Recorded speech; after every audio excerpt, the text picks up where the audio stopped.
Welcome to the integration of humor and sapience. Each week, we bring you conversations with thought leaders in the fields of science, hip-hop, animal rights, UFO research, tectonic warfare, dog psychology, the Illuminati, and much more. Voted most original podcast on the internet. We are here with Nola from performancedogsinaction.com, who has the world's best dog. I can't even call it just a dog training facility. Nola, why don't you introduce yourself and tell us a little bit about the facility? Well, I'm an elderly woman, 62 now, and I have always loved dogs and animals. I've been growing up on a ranch and have always been interested in training animals of all kinds. And dogs just happen to be my specialty. And I've always believed that dogs could do multiple things. It used to be that most people believed dogs could just do obedience or just do guarding or just do this or just do that. But I thought, oh, my dog does it all. Why can't I teach other people to let their dogs do it all? So I developed a university for dogs. That's amazing. So I want to just jump right into some of the nuts and bolts, if you're okay with that, of dog training and dog psychology. And then, there's obviously, in this conversation, we may not get to everything. I've talked to my listeners in the past about lure coursing and flyball and weight pulling and just different dock diving and lots of things that your average dog owner doesn't really know about. But I just want to have this as a starting point. Could we talk a little bit about release commands? Oh, absolutely. So the first thing you want to know is, does the dog really know what stay is? If I'm going to release you, you really need to know what stay is. So I have a tendency to show dogs what I want. I'll put a dog on a leash, and I'll move forward and say, let's go. And then I'll stop, and I'll say, stay, and pet the dog real soothingly, so that I know when I ask that dog to stay, he means no motion. He knows what that means. At that time when I release the dog, you have to be careful you don't use your body language, because that's how we first speak to our animals. They watch us and they get what we're trying to say. They have to learn our language, but they know our body language. So if my body moves and I say, let's go, he'll soon learn that the words let's go or ready or okay, whatever release word I give it, means that we can now move. So you want to make sure that you don't move until you say that word. That way the dog learns to identify the word with moving forward. So one of the things I do is I actually answer dog training questions online for a little bit of extra money. And one of the things that comes up, this is the reason I ask you about release commands, because it just seems like it's something that dog trainers understand, but your average pet owner doesn't. And people will write me like, well, my dog does this thing, but he knows basic commands. And to me, it's like, okay, well, you obviously don't understand the difference between basic commands and basic obedience and advanced obedience. And I think the main thing people are missing is three things. They don't understand that dogs learn in increments. They don't know that they need repetitions. And they don't know that they don't have complete control without release commands. What do you think? Well, that's probably true. I mean, I see people from anything that all they ever say to their dog is the dog's name, to the point where the dog is just sick of hearing its name. And so I tell people, instead of saying your dog's name, what image do you have in your head? What are you trying to get the dog to do? Well, I want it to come. Okay? Well, then say it. Spot, come. So I mean, a lot of people just say the dog's name repetitiously, but they really are trying to get the dog to do something. That's a problem I see often. And then the other thing I see is that people constantly tell their dog no, to the point where the dog thinks his name is Spot, no. I have a first name and a second name. My first name is Spot, my second name is no. So those are the two flaws I see quite often. That's really interesting. So what do you think about the word no versus nope, N-O-P-E? I don't use anything that I say to you. If I ask you, you got a blue car, what are you going to say? You're going to say no. If I ask you, do you like bananas? No. So what I tell people is to come up with a corrective sound. Thank you. We want a correction sound. Hey, hey, hey, hey. Some kind of sound that you're comfortable with, that you only use with that dog when he is exhibiting behavior you don't want to deal with. Get out of the garbage, whatever it is. Nola, I wish this was a video call because I feel such a connection with you. I want to let you know, as far as that correcting sound goes, I want to say two things about that. First of all, I only make correcting sounds. I never say no or nope. The reason I asked you that question is because there's a fairly, well-known dog trainer in New York that's like, always say nope. It's much softer energetically and stuff like that. But me personally, I'm always like, or like I make some sort of a noise that the dog knows that I disagree with it. And on that note, I wouldn't mind you touching on helping the listeners explain the difference between a correction and discipline. Well, the biggest phrase about discipline is that every dog is different. And I have found that trainers who just use one particular method, and it usually is the softer method, like nope. Oh, that sounds much gentler. Well, dogs are dogs. They're not people. You're not talking to a 5-year-old kid. You're talking to a dog. But when you go into discipline, you really have to look at that person and that dog. Because I work with high-drive border collies. And if I walked around and said, nope, they're just going to laugh. They'll be all behind the bar and cracking up.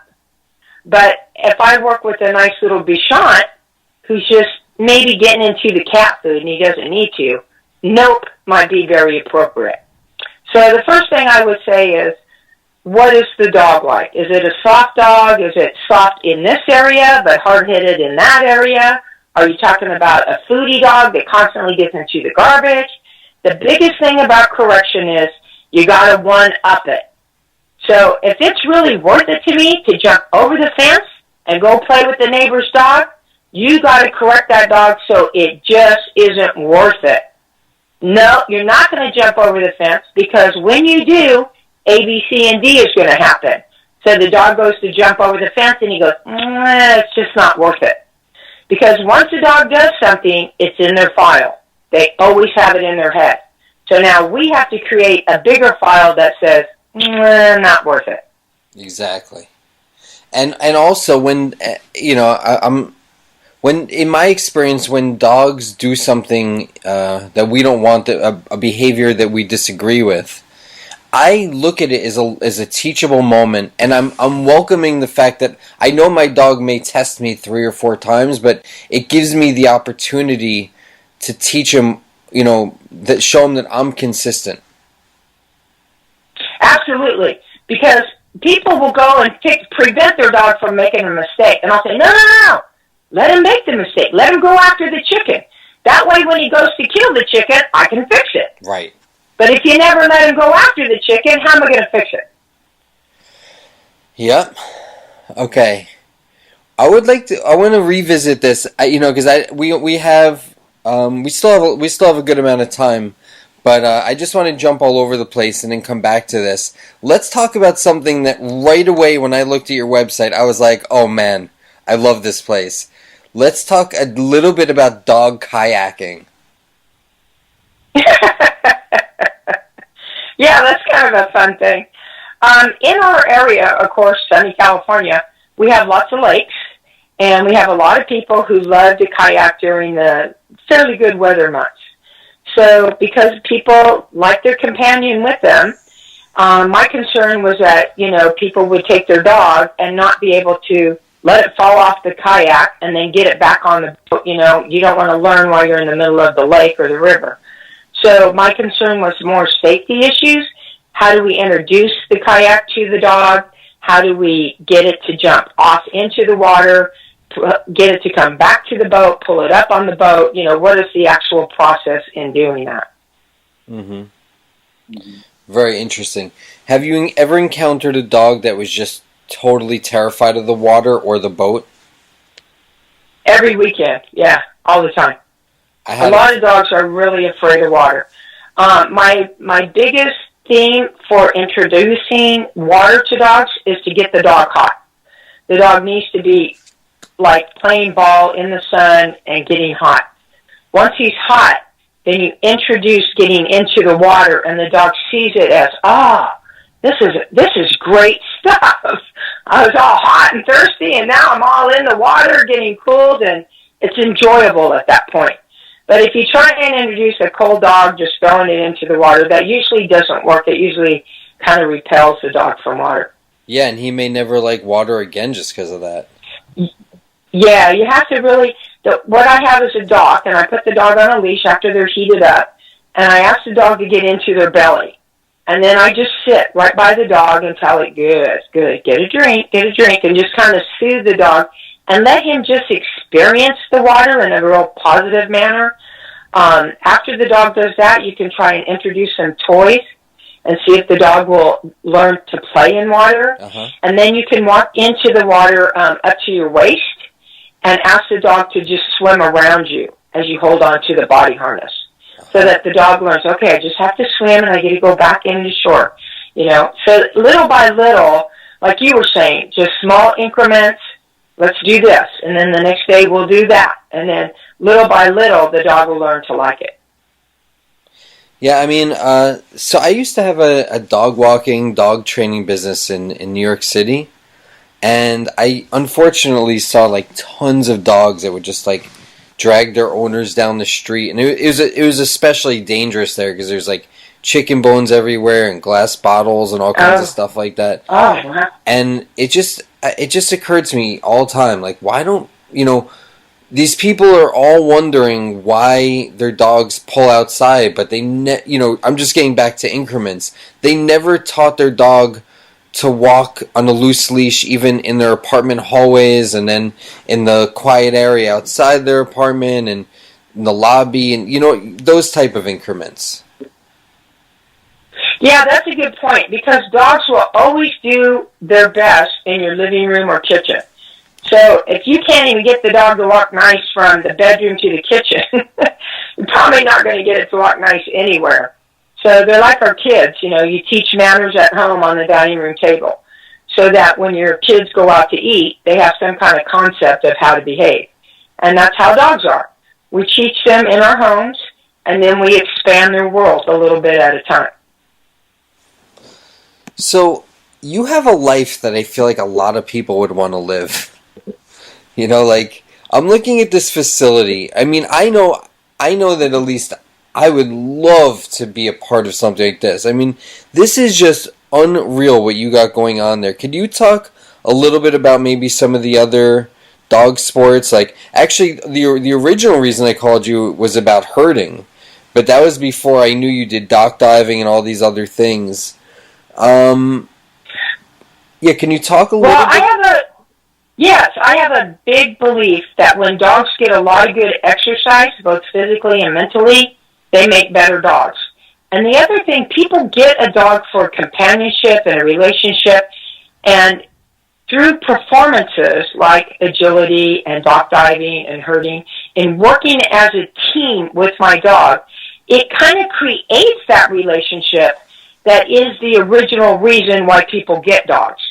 People learn not to like their dogs when they just sit in the backyard and they jump all over them and they don't know anything. But if they work with them and train with them and become a team, you can create this bonding and relationship through performance that you can't get any other way. And so as my vision, I set up Rally, which is like a newer sport that people learn obedience. We do obedience here. We do dock diving, kayaking, herding. We do goats, sheep, geese, ducks. We have what is called the Iron Dog every year, where people are into 6 different sports, 1 dog, 1 handler. They have to do 6 different things.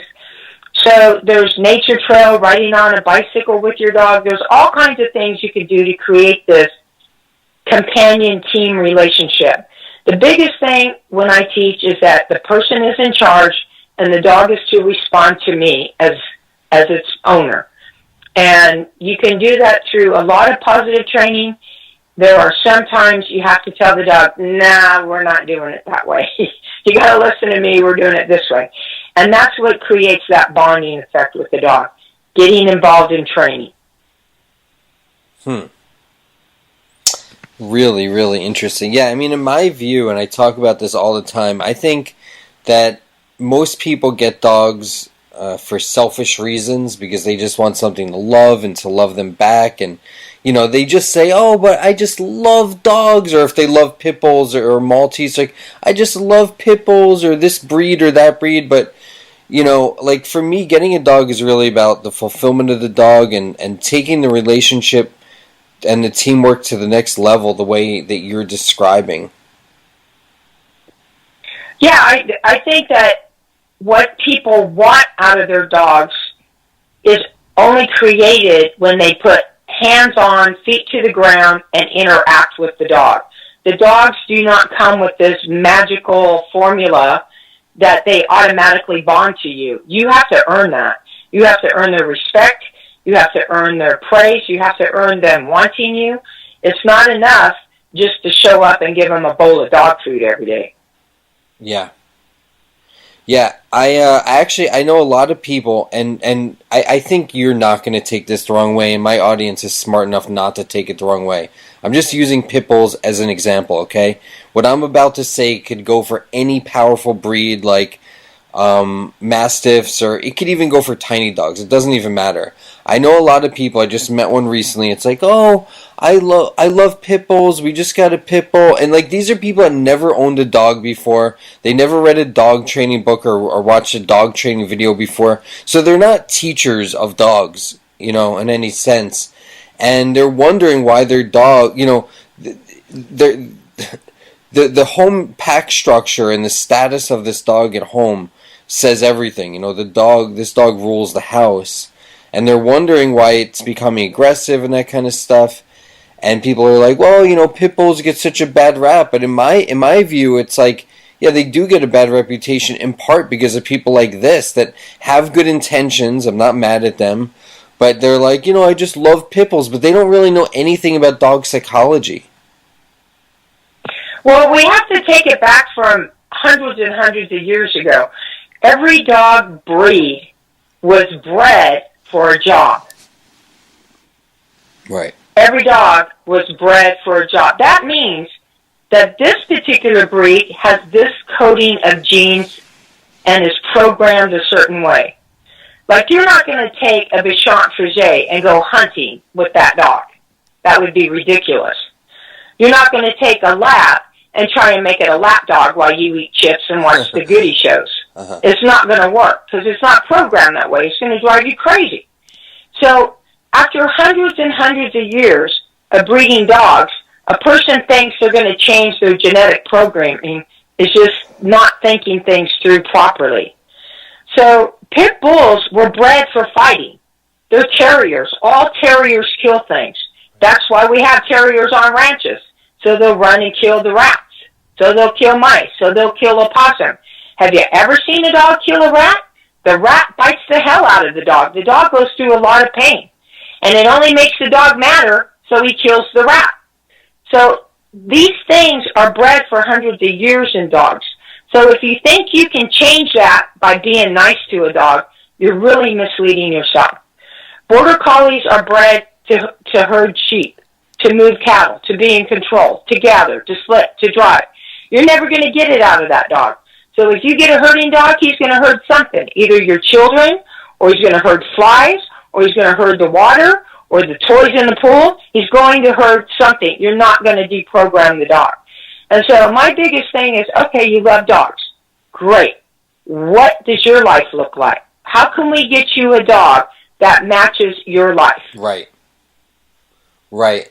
A lot of people don't get dogs that match their lives, and they also don't understand that, and you've touched on this already, that they don't understand that every dog is unique and they all have different temperaments and drives. You know, and they'll think Absolutely. Right, and they'll think, oh, my old dog used to love toys, you know, maybe your dog's drive is not towards toys or something like, you know what I mean? Exactly. Every dog is measured basically on a scale from 1 to 10. 1 being the lowest drive and the lowest level of intensity. 10 being the high drive dog. So if I got a level 10 lab, I better not have an apartment. Right. But I could have a level 1 lab and just go to the park and play ball. And so I have this lab for 10 years. I get my second lab. Oh, wow, this dog is nothing like the dog I used to have. Even though it's the same breed, it's a different level. Yeah, absolutely. So, yeah, it's just like my mind is going so many places because there's so many things to talk about. Let's talk a drop about lure coursing, because I love lure coursing, and most people don't even know what it is. Just kind of talk a little bit about lure coursing. That is true. Yeah, a lot of people don't. Well, I remember when nobody knew what agility was. The first time I set up an agility course in my university here, people would pull in, they'd let their kids out of the car and climb all over the park toys. And I have to run out. No, it's agility for dogs. And lure coursing is kind of that same thing. It's kind of at a point where the only people who really know about it are people with sight hounds. Uh-huh. But lure coursing is for all breeds. And it basically is using an electronic cable that has been placed into a big field and has like a map or a course on it. And we tie a bright white color, usually a plastic bag, to the electric cable. And through electricity, we throw that cable around like it's a rabbit running through the field. And the dog basically just gets attracted to the rabbit and chases it and then comes back to the original point. So do they let go of it, or do they give it to the handler, or how does that work? No, the operator always makes sure that the lure is ahead of the dog. Uh-huh. The dog catches it, that would be considered, that the operator didn't anticipate the dog moving ahead. Oh, but really? You always want to make sure the dog keeps going, yeah. So then it would seem like almost like the dog is never satisfied. Well, one might think that, but as the lure comes back into the box or the original place, uh-huh. The dog kind of gets, they're pretty much out of breath, they're heavily breathing, and they see that it's a plastic bag, and they love it. They hear that machine, and they will just start barking and going crazy. Oh, yeah, they love, once a dog is addicted to that, you can't get it out of them. I always wanted to ask somebody this. So it's a plastic bag, right? Yes. Okay. Could it ever be like a stuffed animal or something like that? I thought about that myself, but like just putting a tail or something of a stuffed animal. But I guess the plastic bag kind of is a little bit more motion and lighter through the air, and it just seems to have a little more body to it. There's got to be something in between. You know how they have like those kites in the sky that look like they're like in motion or have wings or something? Like, I wish there could be something like that was like part stuffed animal, part motion. Yeah, I kind of thought about that myself. It seems like it would be more attractive to the dog. But yeah, it's something to think about.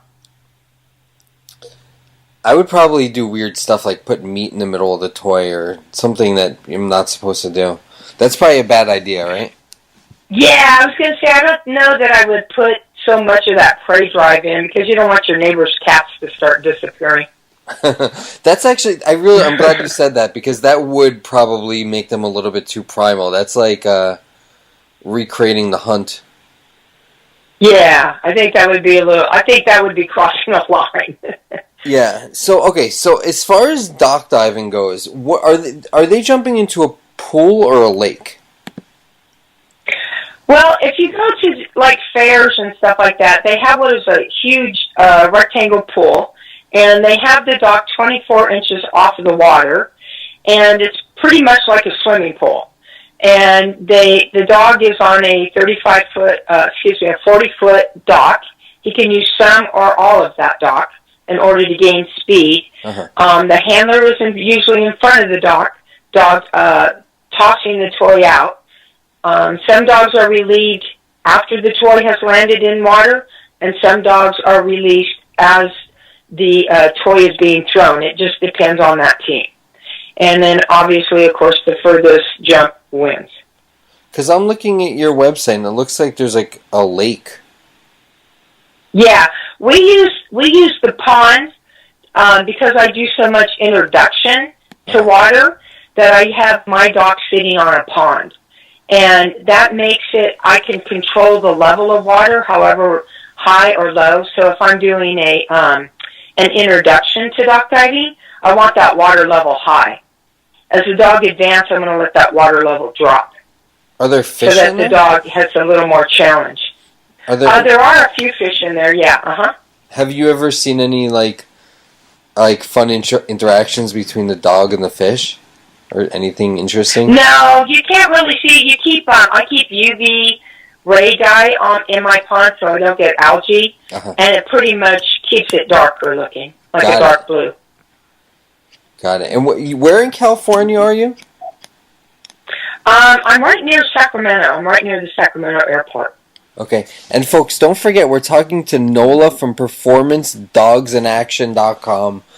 If you know anybody, or if you're listening in that area, if you know anybody with a dog in that area, call Performance Dogs in Action, because this place, the best I've seen, hands down.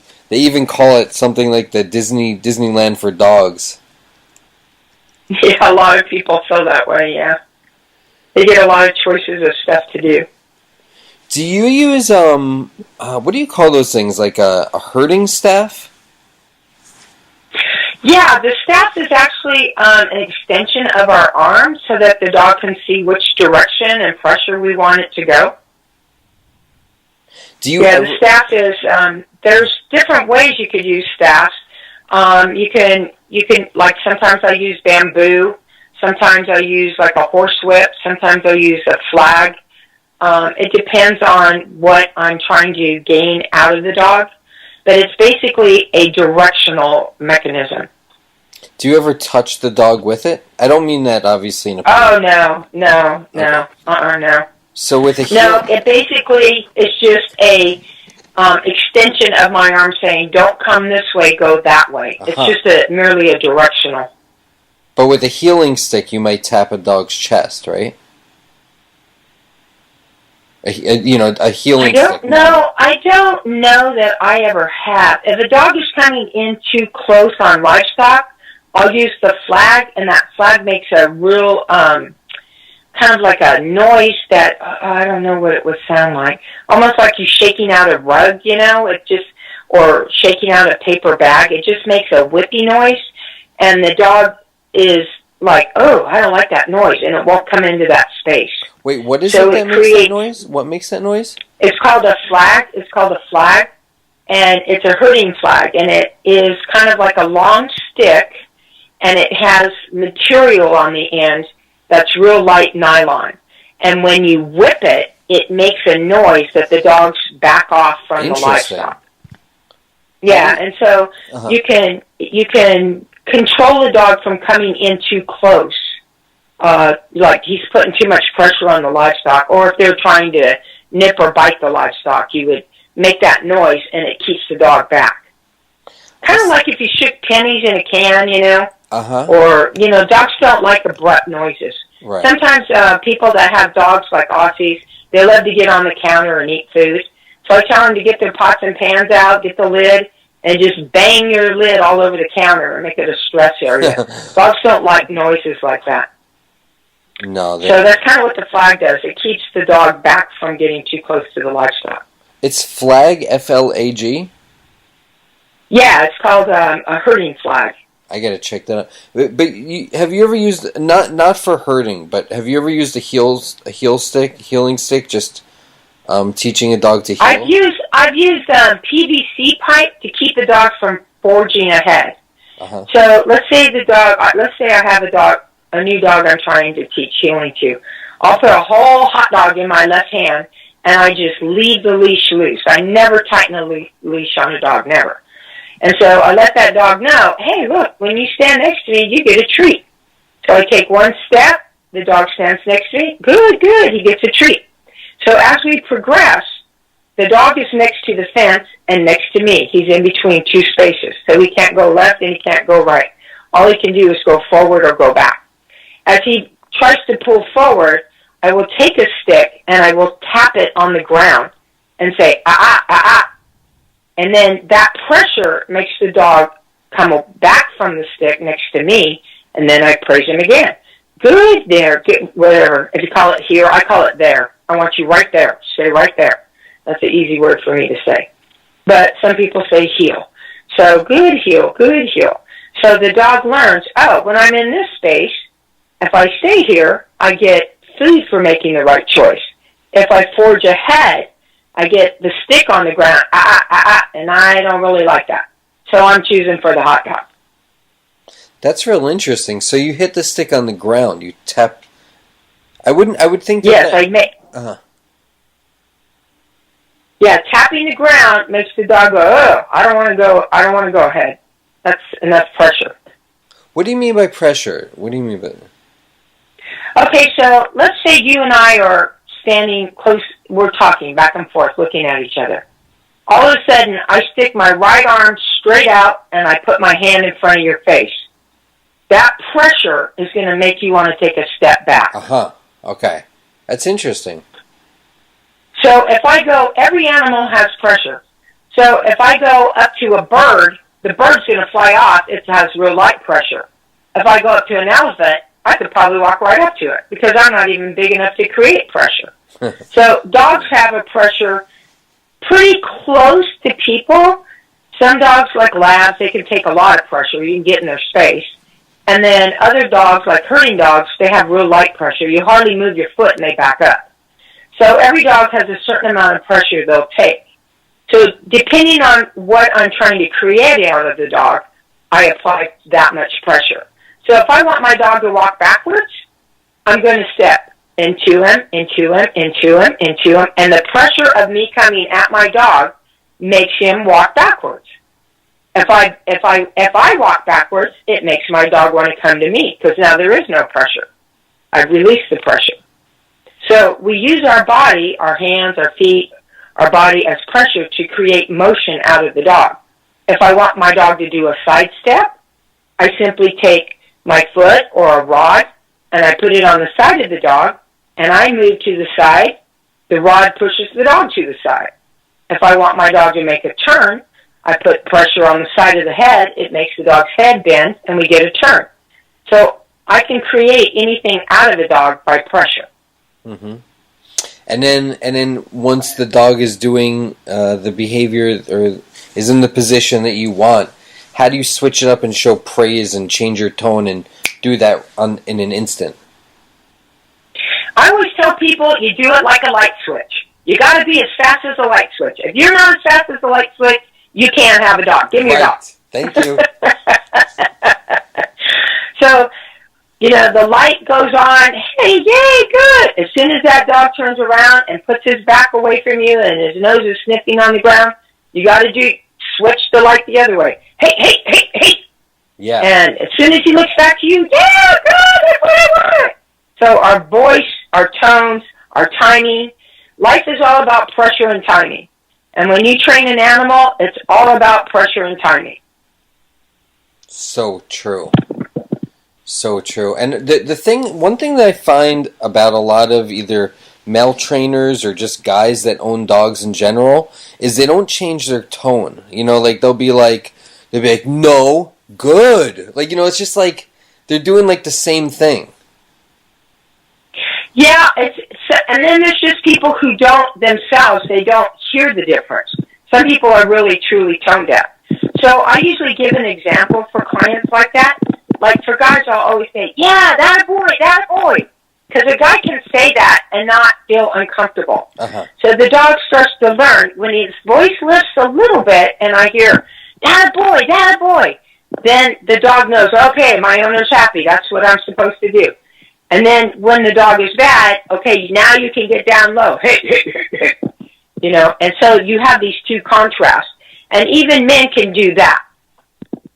There's this thing that I want to do. I want to know is this a thing or is this just me? Like if I'm teaching a dog to sit and then it sits, I always say, like, I'll say sit, good sit. Or, like, if he's sitting, I'll say good sit. I'll never say, like, good boy. I'll say, like, good heel and good there, good whoa, whatever the word is.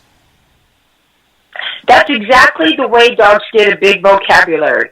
So, a lot of agility students, when I tell them, go tunnel, no, he is a good boy, but tell him what he did. Good tunnel. That way he learns that obstacle is called a tunnel. Just exactly like you said. When the dog sits, you tell him sit. When he lays down, you tell him lay down. If he goes and gets a drink, good, get a drink. Whatever it is. Label, label, label, label. And just what you said is how you label. I love it. Oh, man. All right. Well, this has gone on for a while, so I think maybe we should end on that note. But there's like 10,000. If there's anything you want to, by the way, we could add on a few extra minutes. If there's anything you're dying to talk about or you think people need to know, feel free to throw it out. But is there anything right now you'd like to talk about? I don't have to end it this second. I think the biggest need I see is dogs need exercise. Mm-hmm. Dogs come here, they misbehave because they're not getting the right amount of exercise. They need to be exercised physically and mentally. If all you can do is grab a tennis ball and roll it up into a sheet and throw it on the floor and let your dog look for that tennis ball in that sheet, at least do that. You know, if you have to put on your makeup and throw a toy across the room while you're putting on your makeup, do that. But dogs need exercise, and people really need to consider that when they're looking for a dog. How much time in exercise do I really have for this dog? Not just in the summer, but in the winter when it rains and it snows, and you're at somebody's house for Christmas, and yada, yada, yada, yada. What daycare do you have close next to you that you can take your dog to socialize it and give it exercise? Once the dog has had enough running and exercise, now it is settled so you can teach it something. And what is it that you want to teach your dog to do? What's the most important thing? You know, so the people just really need to examine what they want out of their dog. So what you just said is really, really touches on, for me, what is like the most central thing to all of dog training. You know, like so when I used to train dogs in the city, I would tell people, they would call me, you know, obviously only for problem behaviors. It wasn't, you know, it was to teach a dog to stop pulling. It wasn't to teach a dog to start healing or something like that. So, right.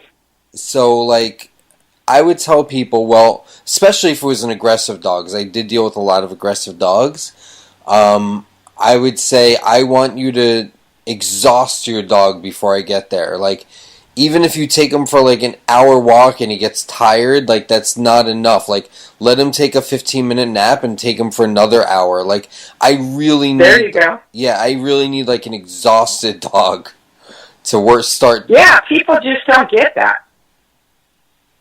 Yeah, the dogs really, a lot of the problem is they are bred to run miles and miles every day, and people just don't get that. They think, oh, well, I take him for a 15-minute walk every day. Right. Okay. So, you know what? That's probably why he's 15 pounds overweight. Exactly. You know what? Before I let you go, I do want to ask, and then we'll talk for a second off the air. I do want to ask you about, and this is something I really am curious your expertise on. I don't know exactly. I don't have that much experience with this. So I've seen before dogs around pools, and I'm sure you've seen this, especially like not at a facility like yours, but like your average pet owner that doesn't have that much communication with their dog. They'll be throwing like a tennis ball in a pool. I'm talking about a dog that like loves pools and balls, and I see like an obsession that like seems really unbalanced sometimes in dogs, where it's like they're just barking and can't wait for the next throw, to the point that they're like exhausted but they don't want to stop. Yeah, a lot of dogs injure themselves in this situation because nobody's the adult in the room to say, no, you've had enough, now we're going to go do this. So, yeah, I think when you only do one thing, it makes the dog obsessive. And that might be okay if you own 8,000 sheep and your dog works sheep every day and then goes in a crate and then works sheep every day and goes in a crate. But most people don't have that as a situation. So I would say change it up, and it makes a better, well-rounded dog when you change it up. Use another part of your dog's brain. If a kid only colors in a color book, when he's 21, he might be a pretty dull kid. So you got to introduce other things and change it up. And that's the way dogs are. And they like the challenge. And people will too. When I teach agility, I don't just make them do the same thing over and over for 6 months. Okay, we did this last week. Now we're doing this week. Let's see how you do. Oh, you didn't do that good. Okay, I guess we'll need more practice. But, you change it up and introduce stuff. And then at the end of 6 months, you can go back and repeat some of it.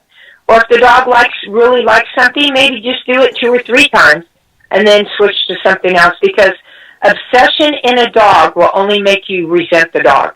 Because he'll be so focused on that, you can't get him to focus on anything else. That is fantastic advice. And dogs love new challenges. They do. And people do too. People should get tired of doing the same thing over and over. Mm. All right, Nola, how do people reach you? Another thing I started too, I'll just throw this out there because there might be some people who can get together at a dog park and do this on their own. I started what is called a canine drill team. And there's a bunch of us who get together who work with our dogs and all kinds of stuff. And we actually we go to parades and we do drills with our dogs as though we were like a marching band. Uh-huh. And we make all these configurations. And we actually took first place in our parade just a couple of months ago. But it's very fun. The dogs get to socialize with each other. The people get to socialize. You get to create this fun format. Okay, now you walk there, now you walk there, now you do this, you do that. If the dog knows a trick, make a circle and let that one dog do a trick in the middle of the circle. Really a fun thing to do, and people could do that everywhere. Is the reason behind that you're showing them how to do the obedience under extreme distractions? Yes, and it usually is for older dogs who have had some training. But you could start with little stuff with new dogs, and it just is a great way to socialize the dogs and make them focus on you while other things are going on around it. That's a great idea. And it's fun. It's just really fun. Add a bottle of wine to it, and you can't find a better Friday night. I want to ask you a weird question, but you won't think it's weird. And my listeners probably won't. What do you think about putting... in order to deepen your connection and be able to do these types of things, especially in like chaotic atmospheres like a parade, what do you think about putting a vest on your dog that just says, "Don't pet me"? Well, not I guess I don't want. I mean, not in a way where it looks like it's mean, like he bites or something. No. I guess my thought is, when you're trying to train a dog to shut down a certain part of itself, like you have a guide dog for the blind, the dog needs to know he can't just walk up to people and get petted. Uh-huh. So you kind of shut that part down in a dog. So I think if you are training the dog and you're telling people not to pet it, I think you're kind of shutting that social part down in a dog. Got it. And that may serve as a purpose, because I've trained dogs for veterans, service dogs for veterans, and you can't have dogs running up to just anybody at any time, because it can be dangerous for the person who the dog is dependent on. But I think in general, I always tell people, oh, your dog ran up and jumped on me. Hey, good problem to have. Because the more friendly your dog is with other people, if it ever gets lost or misplaced, that's true, it's going to go to a stranger and you're going to find your dog. It knows that strangers are a good thing. It's the dogs who are afraid to go to people that you usually have the bigger problem with. That's real interesting. Okay, yeah, I appreciate that. So yeah, I mean, let's end it there. I definitely want to talk to you a little bit offline And Okay. yeah, I mean, so again, this is Nola from performancedogsinaction.com, and how can people reach you, or how do you prefer people reach you? If people can just text me at our number, I usually try and get back to them. Sundays, we are open every Sunday except the first Sunday of the month and holidays we're closed. But usually people text me and they say, I'm so-and-so, I have a border collie, I'd like to have it heard, evaluated, and like to see what you have going on. Okay. I'll text them right back. Do you mind giving out your number, maybe even twice? No, not at all. It's area code 916-655-1558. That's 916-655-1558. And, yes. Nola, I just want to thank you so much. You do so much for dogs, and you just, what you do really, really brings them fulfillment. And the dogs that get to go to your facility are very lucky. Well, thank you. That's very kind of you, and I get a lot from them, too. Thanks for listening to Dog Wizardry, voted most original podcast on the internet. We'll see you next week, or write us and join the conversation. Mwah!